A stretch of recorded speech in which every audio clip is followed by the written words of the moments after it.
In the Gracefield house, orphans live happy and peaceful lives under the guidance of Isabella, who the kids call Mama. All the kids see each other as siblings. They also have identifying numbers tattooed on their necks. Isabella makes sure to give them a strict education, including classes on all sorts of topics. The brightest students in the class are Emma, Norman, and Ray. The orphanage is surrounded by a beautiful meadow where they can play freely. However, the most important rule is that they must never cross the fence. The kids are destined to leave the orphanage to join a family when they're ready. Tonight it's Connie's adoption night, and she leaves the orphanage after saying goodbye to everyone. Emma and Norman wonder if Connie will ever write to them because the kids that leave always promise they will, but to this day they haven't received a single letter. At that moment they find Connie's favorite bunny, which is shocking because she doesn't go anywhere without it. Ray points out that the lights at the gate are still on, so they have time to return the toy if they hurry. Emma and Norman gather courage and cross the gate, where they find the street empty except for a truck. The kids look inside and are horrified when they find Connie's body with a flower through her chest. Before they can process this, they hear someone approaching, so they hurry to hide under the truck. Then the kids watch in horror how some huge monsters stop in front of the vehicle and put Connie in a capsule while chatting about the fact this particular farm has the best human meat quality, which is usually saved for elite demons. At that moment Isabella arrives and promises to bring the highest scoring children next time. Suddenly the monsters smell something and begin checking around for spies, but when they look under the truck, they only find the bunny. They give it to Isabella, who immediately gets suspicious. Meanwhile Norman and Emma are running back through the meadow, but Emma has to stop to cry because she can't take it anymore. She can't believe Mama can be evil and that her orphanage is a human farm, although it does explain the tattoos and the lack of letters. Norman comforts her and says they should run away, but Emma will only accept if they bring everyone else too. The next day, Emma and Norman discuss their options. Norman thinks they should make a proper escape plan but not tell the others until they're done, so they start by investigating the area. Unfortunately, when they cross the fence, they discover there's a very tall wall surrounding the meadow. It's impossible for them to jump across it, so they agree they'll have to get a rope and return later. Meanwhile, the kids pause their game because one girl is missing.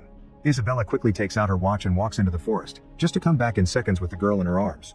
This makes Emma and Norma realize that Isabella must have put a tracker on them when they were babies, and she can tell where all the kids are using her watch. If they want to escape, they'll need to do something about that first.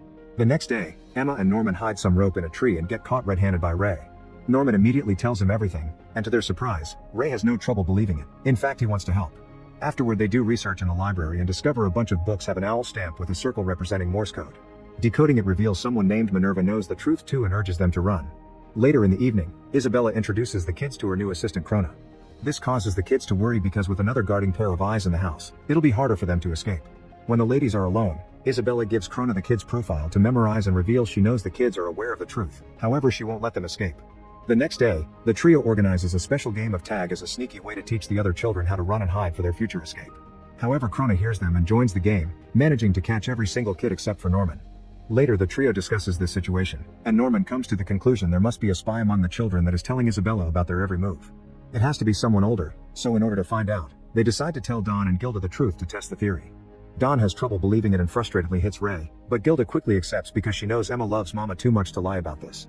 Then Norman tells Dawn and Gilda different locations of the rope they stole, and in the middle of the night, a mysterious hand pushes a note under Isabella's door telling her about it.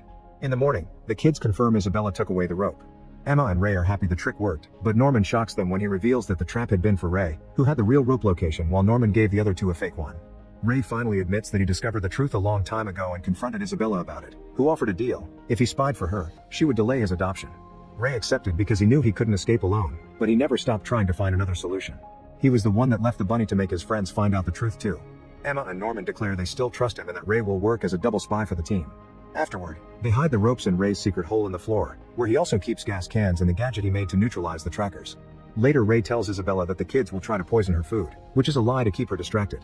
Isabella is thankful, but she still announces Ray will be adopted in a few months. The next day, the 5 kids go to the wall to test the rope only for Krona to find them red-handed. However, instead of telling Isabella, she says she wants to help, showing them her chip scar. If any kid escapes, her chip will electrocute her, meaning she doesn't have any freedom either. She used to be an orphanage kid too, and now she wants to remove Isabella and become the new mama to have a better life, so she's willing to help the kids to achieve it. When night falls, the kids go to Krona's room, where she tells them the story of what truly is happening in the outside world. Over 1,000 years ago, humankind was at war with a demon species. After lots of bloodthirsty fighting, both sides decided to make a deal called the Promise, under which they agreed to live in their own separate worlds. The demons promised not to bother the humans anymore, but in exchange, the humans had to offer some children for them to eat. That's why some humans are now living in the demon world managing human breeding farms under the disguise of orphanages.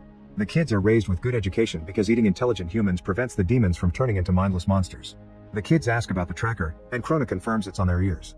When the kids don't show worry over it, she realizes they found a way to block them, and promises to find out how. The next day while the children are outside, Krona begins looking around the kids' bedroom for the tracker blocker. Gilda sees her through the window and warns the others, so they move the blocker into a pig plushie that Krona already checked.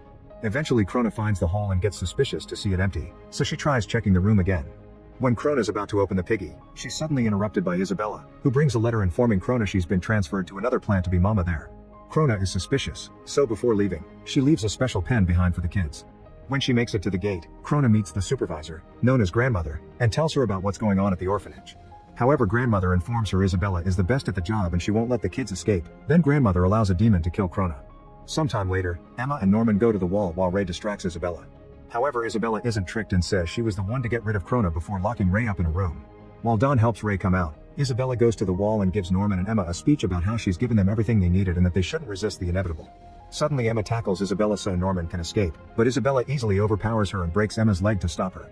Norman refuses to leave without her, and Isabella uses the chance to announce Norman has been adopted, so tomorrow it's his last day in the orphanage.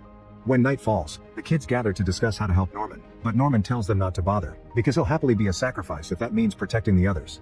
Ray uses the opportunity to explain he knows the truth because unlike the average kid, he hasn't forgotten his first few years. Since he left his mother's womb, he saw the headquarters, the demons, and lots of other babies.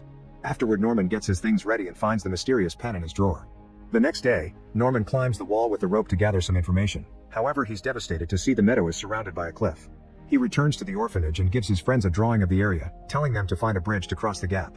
In the evening, Norman says goodbye to all the kids, causing Emma to have a breakdown when she fails to stop him.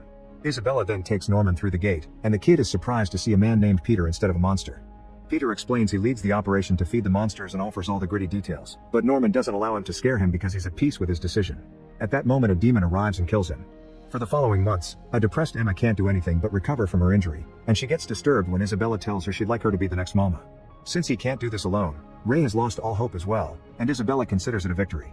Eventually, Ray's informed he'll be adopted too, so the night before his departure, Emma approaches him to explain she has a plan. However, Ray already has a plan of his own and begins to cover everything with juice to then light it all on fire. As the flames take over the room, Emma cries out and Isabella comes running, confirming that Ray's in the fire with her watch. She tries to put the fire out with an extinguisher, but it isn't enough, and when she turns around she finds Emma gone. It turns out this has been the plan all along and Emma is now running away with the kids. After Norman left, Emma found a note he left with some ideas to escape plus the special pen, so she gave the note to Dawn and Gilda and they did the organizing with the kids while Isabella kept an eye on Emma, who pretended to be depressed. She couldn't tell Ray because Isabella had been watching him too, and right now he's fine too because Emma used a knife to remove the tracker and threw it in the fire. Everyone else removed the chip in the same way. Unfortunately they have to leave the really young ones behind, but Emma promises to come back for them later. When they make it to the wall, they threw some ropes across the cliff and begin sliding down using hangers to reach the other side safely. Once everyone crosses, only Emma is left, but at that moment Isabella shows up to stop her. Mama says she used to be naive as well and had a boyfriend that got her pregnant, so she also tried to escape, but standing on this wall and seeing the cliff made her realize there was no hope. Her child died after he was born, and then Isabella worked hard to be the next mama and give the kids a good life. Killing them has always been pretty hard for her, and Emma is her favorite, but Isabella still threatens to cut the rope if Emma tries to escape. However, Emma doesn't believe her, pointing out it's obvious that Isabella taught them how to think ahead because she wanted to see them grow up and now she's proud of their escape.